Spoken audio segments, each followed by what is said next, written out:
할렐루야. 예배 자리에 오신 여러분 주님의 이름으로 환영하고 축복합니다. 함께 예배하는 우리 모든 심령 가운데 참 좋으신 주님의 크고 놀라우신 은혜와 평강이 가득 흘러넘치기를 주님의 이름으로 간절히 소망합니다. 사순절 세 번째 주일을 우리가 함께 보내고 있습니다. 사순절은 우리 예수님의 십자가의 사랑과 은혜를 함께 기억하고 또 그것을 우리 삶의 실제적인 구체적인 자리에서 그 사랑과 그 은혜가 어떻게 드러나는지 함께 고백하며 또 고민해보며 또 그것을 함께 나누는 그런 귀한 시간인 줄로 믿습니다. 오늘 본문 말씀은 오늘 우리에게 그 예수님께서 이 땅 가운데 오셔서 어떤 삶을 사셨는지 또 무엇을 우리에게 말씀하고자 하셨는지에 대해서 드러내주고 있는 본문입니다. 오늘 본문 말씀에는 이 두 덩어리의 이야기가 등장합니다. 하나는 환영받아야 할 이 고향 나사렛에서 예수님께서 배척당하셨다라고 하는 것이고, 이어지는 이야기는 이 12제자 파송 기사입니다. 이 두 이야기는 어떻게 보면 서로 다른 이야기인 것 같지만 실은 믿음이라고 하는 것이 무엇인지 우리에게 실제적으로 보여주는 한 쌍의 이야기입니다. 그럼 무슨 메시지가 담겨져 있는지 우리 마가복음 6장 1절 말씀부터 같이 한번 살펴보도록 하겠습니다. 마가복음 6장 1절 말씀 같이 읽겠습니다. 시작. 예수께서 거기를 떠나사 고향으로 가시니 제자들도 따르니라. 아멘. 거기라고 하는 장소는 바로 이 앞장에 나와 있는 마가복음 5장에 나오는데 바로 회당장 야이로의 딸을 살렸다는 이야기와 또 혈류병 여인을 치유해 주셨다는 사건이 언급되어 있는 장입니다. 모두 12이라고 하는 숫자와 연관되어 있습니다. 야이로의 딸은 12살이고 또 혈류병 걸린 여인은 12년 동안 이 병으로 인하여서 고통당했습니다. 12이라고 하는 이 숫자는 완전함을 상징합니다. 그러니 마가복음 5장에 등장하는 이 두 이야기는 완전히 치유할 수 없는 사람을 예수님께서 완전하게 치유하셨다라고 하는 뜻이 됩니다. 사람의 힘으로는 치유할 수 없는 일을 예수님께서 치료하셨다는 건 그것은 바로 예수님께서 하나님의 권능, 즉 예수가 하나님의 아들의 능력을 가졌다라고 하는 것을 뜻합니다. 이것이 바로 마가복음 5장이 우리에게 던져주고 있는 분명한 메시지입니다. 이제 예수님은 회당장 야이로의 집에서 나와서 제자들과 함께 고향 나사렛으로 돌아오십니다. 이게 오늘 복음서 본문의 오늘 본문 말씀의 시작입니다. 이어지는 마가복음 6장 2절 말씀을 보니 때는 안식일이었고 또 장소는 회당이라는 것을 우리가 알 수 있습니다. 여기서 예수님은 고향 사람들 앞에서 무엇인가를 가르치시기 시작합니다. 그 내용이 무엇인지는 확실하지 않지만 2절 말씀에서부터 보면 예수님이 가르치자 고향 사람들이 놀라 이런저런 말을 쏟아내기 시작했다라고 2절과 3절에 연이어서 계속 이렇게 말씀하고 있습니다. 그러면서 예수님의 지혜와 권능이 과연 어디에서 나온 것이냐라고 하는 이야기를 하는데, 이어지는 구절 말씀에 살펴보면 칭찬이나 또 어떤 경탄이 아니라 매우 의심스럽다 하는 의미를 가지고 이러한 이야기들을 나누고 있습니다. 믿을 수가 없다라고 하는 이야기죠. 우리 3절 말씀을 같이 한번 읽어보도록 하겠습니다. 시작. 이 사람이 마리아의 아들 목수가 아니냐, 야고보와 요셉과 유다와 시몬의 형제가 아니냐, 그 누이들이 우리와 함께 여기 있지 아니하냐 하고 예수를 배척한지라. 아멘. 우선 여기에서 단어 하나를 설명하고 넘어가겠습니다. 이 목수라고 하는 단어가 나오는데 보통 나무나 또 기구, 이런 가구, 이런 건축 일을 하는 그런 직업을 목수로 우리가 상상하고 또 그렇게 알고 있지만 엄밀히 말해서 지금 이 성경에서 말하고 있는 이 목수는 그런 의미는 아닙니다. 이 원어 성경에 보니 테크네 이렇게 기록되어 있는데 이 단어는 1세기에 나무나 이 돌을 이용해서 무언가를 만들거나 혹은 농기구를 만들고 수리하거나 또는 손재주가 있어서 그걸로 생계를 유지하는 이 일용직 종사자를 통칭하였던 말입니다. 전문직이라기보다는 하루하루 일을 하면서 벌어서 먹고 사는 그런 사람이었던 것입니다. 시대적으로 보면 1세기에 팔레스타인은 로마의 식민지였기 때문에 이 서민들은 자기 땅과 또 자기 재산을 빼앗기고 또 각종 세금과 여러 부역에 시달리면서 살던 때입니다. 서민들은 죽어라 이래도 땅 한 평 얻을 수 없어서 소작농으로 전락하거나 혹은 자유노예로 남의 집 종살이로 들어가던 때였습니다. 다행히 손재주가 있어서 농기구를 만들거나 이것저것 잡일을 할 수 있으면 그나마 근근히 입에 풀칠을 할 수 있었는데 바로 이런 사람을 통칭해서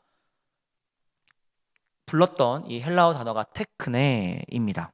그런데 16세기 초에 영국의 윌리엄 틴테일이라고 하는 사람이 이 헬라어 성경을 영어로 옮기면서 이 단어를 테크네라고 하는 단어를 카펜터스라고 하는 영어 단어로 번역하는 바람에 우리는 예수님의 직업을 목수라고 여기게 된 것입니다. 엄밀히 말하면 예수님은 고향 나사렛에서 손재주로 먹고 사는 일용직 노동자였다 이렇게 이야기할 수 있습니다. 여하튼 고향 사람들이 회당에서 유창하게 연설하고 있는 예수님을 보면서 저거 목수쟁이 아니야? 라고 이야기하는 것은 분명히 칭찬은 아닐 겁니다. 게다가 마리아의 아들 이렇게 사람들이 수군거리는데 이것도 또 문제입니다. 아버지 요셉의 이름이 없이 모친의 이름만 언급되는데 이것도 그리 좋은 뉘앙스라고 볼 수는 없을 것 같습니다. 최소한 칭찬은 아닐 것 같습니다. 지금 이런 상황을 종합해보면 이 마가복음 6장 3절 말씀 끝에 고향 사람들이 예수님을 배척했다 이렇게 소개하고 있는데 여기에서 이 배척이라고 하는 단어는 거절했다라고 하는 뜻인데 단순히 사람이 싫어서 이렇게 거절하는 것이 아니라 예수님의 모든 그 가르침과 행동 그리고 그분의 지혜와 권능 이것을 알고 있었고 또 분명히 보고 있었고 예수님께서 어떤 것들을 행하셨는지에 대해서 분명하게 다 들었기 때문에 깨닫고 있었는데 이 모든 것을 자신을 위한 것이 아니다 이렇게 여기며 거절하고 있다라고 하는 의미가 바로 이 배척했다라고 하는 의미입니다. 고향 사람들은 자기들이 알고 있던 이 일용직 예수 이 예수로만 알고 있었는데 그가 갑자기 무슨 말을 하든지 또 어떤 신비한 기적을 행하든지 간에 그것은 자기와 상관없다 이렇게 냉랭하게 지금 대하고 있다라고 하는 것이죠. 이런 부류의 사람을 예수님은 이미 설명한 적이 있습니다. 마가복음 4장 말씀에 보면 네 가지의 씨앗 비유가 나오는데 거기에서 이런 말씀이 나옵니다. 마가복음 4장 12절 말씀을 제가 한번 읽어보겠습니다. 보기는 보아도 알지 못하며 듣기는 들어도 깨닫지 못한다. 즉 믿지 않는 사람에 대한 말씀이 나오는데 바로 마가복음 6장에 예수님을 배척하고 있는 이 나사렛 사람들이 바로 그런 사람들인 것입니다. 고향 사람들의 불신이 더욱 선명하게 부각되는 이유는 바로 앞장 마가복음 5장 때문입니다. 거기에서는 앞서 말씀드렸던 것과 같이 타지 사람들이 등장하는데 회당장 야이로와 또 12의 혈류병 앓던 여인, 심지어 거라사 지방에 귀신 들린 사람조차 예수가 누구인지 분명히 알고 있었고 그 예수를 고백하고 있습니다. 그렇기 때문에 치유받았다는 것이 분명해지게 되는데 이 5장에 등장하고 있는 치유받은 사람들과 대조적으로 고향 사람들의 반응과 믿음은 형편없었습니다. 단순히 고향 사람들만 그런 것이 아닙니다. 4절 말씀을 한번 볼까요? 4절 말씀에 보면 예수님이 이런 말씀을 하십니다. 같이 한번 읽어보겠습니다. 시작. 예수께서 이르시되 선지자가 자기 고향과 자기 친척과 자기 집 외에서는 존경을 받지 못함이 없느니라 하시며. 아멘. 이 구절은 예수님과 가장 가까운 친척 그리고 가장 가까운 가족도 다를 바 없다는 것을 알리고 있습니다. 어쩌면 이 구절은 친숙하고 또 익숙한 것이 오히려 예수님의 복음을 배척할 수 있다는 것, 그리고 낯선 것에도 열려 있어야 한다는 것을 우리에게 가르쳐 주고 있는지도 모르겠습니다. 이 가족이 예수님을 배척했다는 것은 이미 마가복음 3장 21절에도 기록되어 있는데, 거기에 가족들이 예수님을 보고 그가 미쳤다, 예수가 미쳤다라고 이야기하는 내용이 등장합니다. 예수님께서 예수님의 가장 가까운 사람들도 예수님을 믿지 못했다라고 하는 것은 무척이나 서글픈 역설 같습니다. 사실 자기 가족에게조차도 신뢰를 얻지 못하는 것은 굉장한 비극이겠죠. 그런데 그 비극의 당사자는 예수님이 아니라 믿지 못한 이들에게로 돌아온다라고 하는 것을 이어지는 구절이 우리에게 들려주고 있습니다. 우리 5절 말씀과 6절 말씀을 같이 한번 읽어보겠습니다. 시작. 거기서는 아무 권능도 행하실 수 없어 다만 소수의 병자에게 안수하여 고치실 뿐이었고 그들은 믿지 않음을 이상히 여기셨더라. 이에 모든 촌에 두루 다니시며 가르치시더라. 아멘. 여러분, 타지에서는 어렵지 않게 볼 수 있었던 예수님의 권능이 예수님이 태어나신 이 고향에서는 나타나지 않습니다. 그리고 거기에서는 아무런 권능도 행할 수 없었다라고 하는 말씀은 단순히 이것이 지금 고향이냐 타지냐라는 것에 문제 삼고 있는 것은 아닌 것 같습니다. 이 상황을 우리가 잘 살펴보면 이 믿음의 자리에는 하나님의 권능이 나타나고 불신의 자리에는 아무것도 나타나지 않는다라고 정리할 수 있을 것 같습니다. 우리 같이 한번 따라서 해보면 좋겠습니다. 믿음의 자리엔 하나님의 권능이 나타나고 불신의 자리엔 아무것도 나타나지 않는다. 네. 그럼 여기에서 이 권능이라고 하는 것은 무엇일까요? 이 권능이라고 하는 것은 이 병고침, 죽은 자를 살리심, 또 귀신을 쫓아내심과 같은 이런 신비한 일들입니다. 그런데 그런 신비한 일이 일어나고 안 일어나고의 기준이 지금 무엇이라고 이야기하고 있습니까? 바로 믿음이라고 이야기하고 있습니다. 여러분, 믿음이 중요하다라고 설명하는 대목이 바로 이 구절입니다. 믿음이 없는 곳, 그곳에서는 아무런 권능도 행하지 못했다. 이것이 마가복음 6장 5절 말씀이 우리에게 분명하게 던져주고 있는 메시지입니다. 그런데 여러분, 복음서의 설명은 여기에서 지금 멈추고 있지 않습니다. 사람 말은 끝까지 들어야 한다라는 말이 있는데 하나님의 말씀도 끝까지 들어야 하는 것 같습니다. 참 놀라운 것은 믿음과 기적이라고 하는 것은 그렇게 단순하게 간단한 공식으로 끝나지 않는다라고 하는 점입니다. 5절 중간 말씀, 5절을 다시 한번 띄워주시겠습니까? 5절 중간 말씀에 보면 뭐라고 기록되어 있냐면 이 다만이라는, 다만 소수의 병자에게 안수하여 고치실 뿐이었고, 이 다만이라고 하는 말에 여러분 주목해 보시기 바랍니다. 어찌 보면 참 이상한 구절 말씀입니다. 간단하게 생각하면 이 믿음이 없는 곳에서 권능을 행할 수 없으니 이 불신자나 이 불신자들이 많이 있는 땅에서는 예수님이 일할 필요가 없다라고 우리가 이야기할 수도 있을 것 같습니다. 그런데 예수님은 그런 믿음이 없는 사람과 또 믿음이 없는 땅, 믿음이 없는 장소에서도 여전히 지금 안수하여 주시고 고치고 계시다라고 하는 것을 우리가 이 말씀을 통하여서 분명하게 깨달을 수 있습니다. 여전히 예수님은 하나님께서 자기에게 맡겨주신 일들을 묵묵하게 해나가고 있는 것입니다. 왜 그렇습니까? 그 이유를 두 가지로 우리가 함께 생각해 볼 수 있을 것 같습니다. 5절에서 믿음이 없는 곳에서도 치유받은 사람이 있다라고 하는 것은 첫 번째로는 이 기적이라고 하는 것이 믿음의 유무와 상관없이 일어날 수 있다라고 하는 사실을 암시하고 있는 대목입니다. 믿음 있는 사람에게만 기적이 일어나는 것도 아니고 또 믿음이 없다라고 해서 기적이 안 일어나는 것도 아닙니다. 기적은 믿음의 유무와 상관없이 일어날 수 있습니다.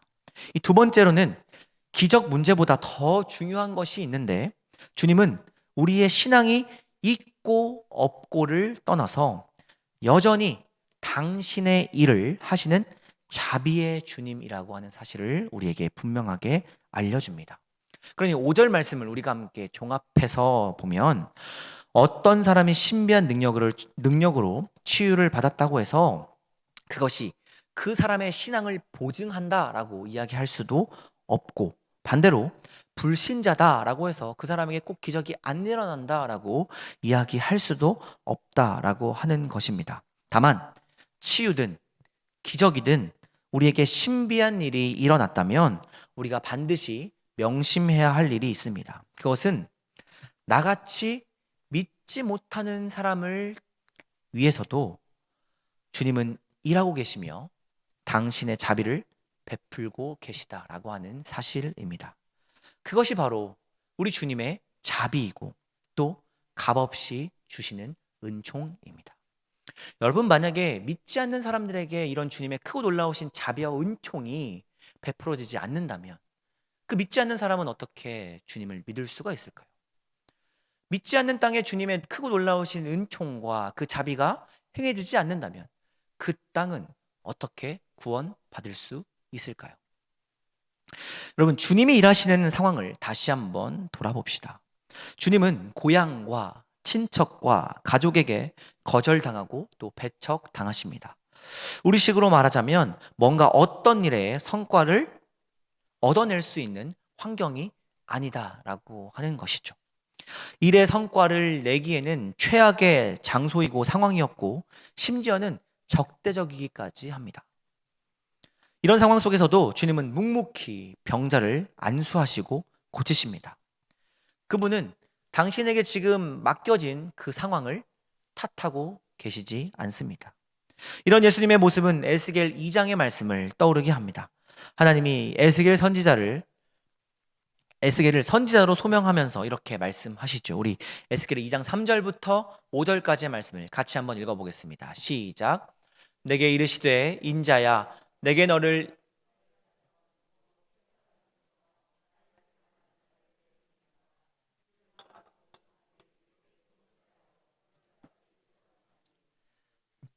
4절 말씀이요. 이 자손은 얼굴이 뻔뻔하고 마음이 굳은 자니라. 내가 너를 그들에게 보내노니 너는 그들에게 이르기를 주 여호와의 말씀이 이러하다 하시다 하라. 그들은 패역한 족속이라. 그들이 듣든지 아니 듣든지 그들 가운데에 선지자가 있음을 알지니라. 아멘. 여러분 우리는 어떻습니까? 우리는 늘 우리가 일하기 좋은 환경을 요구합니다. 그런데 때로는 그런 환경을 만들려는 이 순수한 노력을 계속하는 대신에 지금 나에게 주어진 그 환경에 대해서 계속해서 불평하기도 하고 또 때로는 좀 힘 있는 사람 곁에부터 아부하기도 하고 아니면 내가 속한 기관에 떼를 쓰면서 들어눕기도 합니다. 그렇게 버티다 보면 뭐라도 얻어낼 수 있다고 생각하기도 합니다. 수단과 방법을 가리지 않더라도 목적만 달성하면 되니 더 큰 목소리로 소리 지르고 결정권자에게 끈질기게 달라붙어 귀찮게 요구하면 뭐라도 얻을 수 있다는 막연한 희망을 갖기도 합니다. 네, 물론 우리가 좋은 환경을 위해 뭐라도 하는 것은 좋습니다. 하지만 그렇다고 오늘 주님께서 나에게 허락하여 주신 그 삶의 현장을 탓하기만 하고 내가 해야 할 일을 하지 않으면서까지 불평과 불만을 앞세우며 남 탓만 하고 있다면 그것이야말로 자기 영혼을 깎아먹는 일이고, 어떻게 보면 그것은 또 반기독교적인 행동이다라고 이야기할 수 있습니다. 왜냐하면 주님은 환경을 탓하지 않고 주님의 일을 묵묵하게 행하셨기 때문이죠. 에셀에게 들려준 하나님의 소명기사와 또 나사렛에서 겪은 예수님의 모습을 우리는 함께 기억할 필요가 있습니다. 특별히 주님의 일을 하겠다고 나선 사람, 복음의 소명으로 부름받은 사람이라면 오늘의 이 말씀을 더더욱 명심해야 합니다. 마가복음 6장 7절부터 13절, 이 두 번째 단락의 덩어리의 말씀이 바로 우리에게 이것을 이야기하고 있습니다. 주님은 12제자를 둘씩 파송합니다. 그런데 주님이 제자들을 보내실 때에 주신 것이라고는 오직 이 귀신 제어하는 능력 하나뿐입니다. 즉 영적인 능력, 좀 더 쉽게 말해서 하나님의 말씀을 전하는 이 한 가지 능력만 주신 것입니다. 그러고는 하시는 말씀이 여행을 위해서는 지팡이 외에는 아무것도 갖지 말고 양식이나 배낭이나 돈도 구하지 말라, 이렇게 말씀하고 계십니다.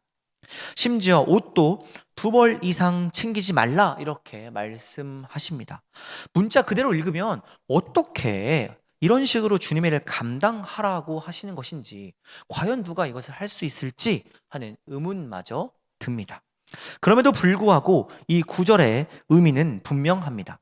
주님의 일을 하는 사람에게 주어진 자원은 늘 빈약하고 또 환경은 늘 언제나 열악하다는 것이죠. 그것을 명심하고 주의 일을 하겠다고 나선 사람은 그것을 명심하고 길을 떠나라는 것입니다. 그리고 그런 환경 속에서도 하나님이 맡긴 일을 묵묵히 수행해야 할 책임이 바로 복음으로 소명받은 모든 사람, 여기에 앉아있는 저와 여러분에게 오늘 우리 주님께서 주시는 말씀인 것입니다. 그리고 주님이 지금 그 본을 바로 우리에게 보여주고 계십니다. 고향에서 배척당하고 권능을 사용할 수 없어도 맡겨진 소명을 묵묵하게 수행하십니다. 여기서 한 가지 더 분명해지는 것은 하늘 뜻을 받들어 사는 사람은 사람들에게 성공적으로 받아들여질 수도 있고 반대로 거절당할 수도 있다라고 하는 것입니다. 마가복음 6장 11절 말씀을 우리 같이 함께 읽어보겠습니다. 6장 11절 말씀.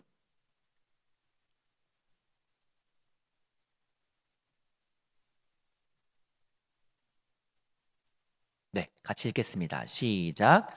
어느 곳에서든지 너희를 영접하지 아니하고 너희 말을 듣지도 아니하거든 거기서 나갈 때에 발 아래 먼지를 떨어버려 그들에게 증거를 삼으라 하시니. 아멘.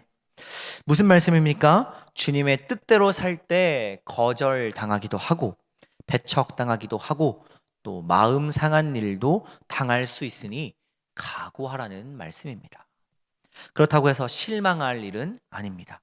놀라운 것은 성경을 읽다 보면 이런 배척과 거절당함이 오히려 새로운 역사를 촉발하는 계기가 된다는 점입니다. 오늘 우리가 함께 읽은 말씀에서는, 이 본문에서는 나사렛에서 거절당함은 제자들을 세상으로 보내는 단초가 되었고 하나님 나라의 새 가족을 만날 기회가 되었으며, 또 거절당한 제자들이 주님께 돌아와 그분의 말씀을 더욱 깊이 듣고 더 강한 모습으로 일어서는 복음의 힘으로 강화됩니다. 기독교 역사가 바로 그런 역사입니다. 교회는 순교의 피를 먹고 성장했다라는 말이 있을 정도로 이 박해와 순교, 거절과 또 배척, 시련 속에서 교회는 더욱더 단단해졌습니다. 오늘 말씀을 정리해 봅니다. 오늘 말씀은 분명히 우리에게 이 믿음을 강조합니다. 예수 그리스도 안에 하나님이 일하고 있다는 비밀을 아는 그것이 바로 믿음입니다. 그 예수는 환경과 처지가 어떠하든지 간에 우리를 찾아오시고 우리를 만나주시고 우리를 어루만져 주시고 또 안수하여 주시고 고치시며 그분의 권능과 또 그분의 자비를 부어주시는 분이라는 사실을 신뢰할 수 있기를 바랍니다. 사랑하는 성도 여러분, 지금 우리의 시대는 혼란의 연속입니다. 지금 실내 마스크가 어느 정도 해제되기는 했지만, 또 완화되기는 했지만, 이 코로나로 인하여서 우리 서로가 자유롭게 만나거나 또 얼굴을 맞대고 웃을 일이 많이 사라져 있는 시대입니다. 전쟁과 죽음의 소식이 지구 곳곳에서 끊이지 않고 있습니다.